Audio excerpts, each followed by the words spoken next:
নরওয়েতে ভারতীয় দম্পতির বিরুদ্ধে সন্তান শাসন নিয়ে যে অভিযোগ উঠেছে তাতে এবার নয়া মোড়। উত্তর ইউরোপের নরওয়েতে 7 বছরের ছেলেকে শাসনের অভিযোগে গ্রেফতার হওয়া নরওয়েবাসী ভারতীয় দম্পতিকে ভারত সরকার সাহায্য করবে বলে জানিয়েছেন ভারতের বিদেশমন্ত্রী সলমান খুরশিদ। খুরশিদ জানিয়েছেন, এই বিষয়ে নরওয়ের ভারতীয় দূতাবাসকে যথাযথ ব্যবস্থা নেওয়ার নির্দেশ দেওয়া হয়েছে। See, this is an issue that relates not to government. It relates to a private citizen, and it relates to the local law of that country. There is public interest and public concern, and our mission will make contact and do whatever is appropriate and necessary. বছর দেড়েক আগে ভারতীয় তথ্য প্রযুক্তি কর্মী চন্দ্রশেখর ভাল্লাভানেই স্ত্রী অনুপমা ভাল্লাভানেনি ও ছেলে সাই শ্রীরামকে নিয়ে চাকরি সূত্রে হায়দ্রাবাদ থেকে নরওয়ে যান।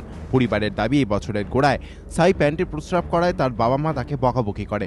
অভিযোগ, এরকম আবার করলে সাইকে ভারতে ফিরিয়ে নিয়ে যাওয়া হবে বলেও ভয় দেখান চন্দ্রশেখর। এই বিষয়টি স্কুলের শিক্ষিকাকে বলে দেয় সাই। ঘটনার 9 মাস পর নভেম্বরের শেষে গ্রেফতার হন চন্দ্রশেখর ও অনুপমা। সন্তানকে ভয় দেখানো, মারধর ও খারাপ ব্যবহারের মতো ফৌজদারি অভিযোগে নরওয়ে আইনের 219 ধারা অনুযায়ী চন্দ্রশেখর ও অনুপমার বিরুদ্ধে চার্জ গঠন করা হয়েছে।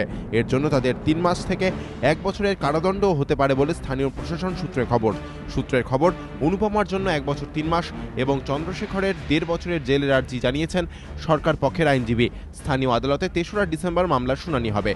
শিশু সুরক্ষা নিয়ে নরওয়েতে আইন যথেষ্ট করা। এর আগেও শিশুদের যথাযথ লালন পালন করতে না পারার অভিযোগে ভারতীয় দম্পতি অনুরূপ সাগরিকার 2 সন্তানকে কেড়ে নেয় নরওয়ে সরকার।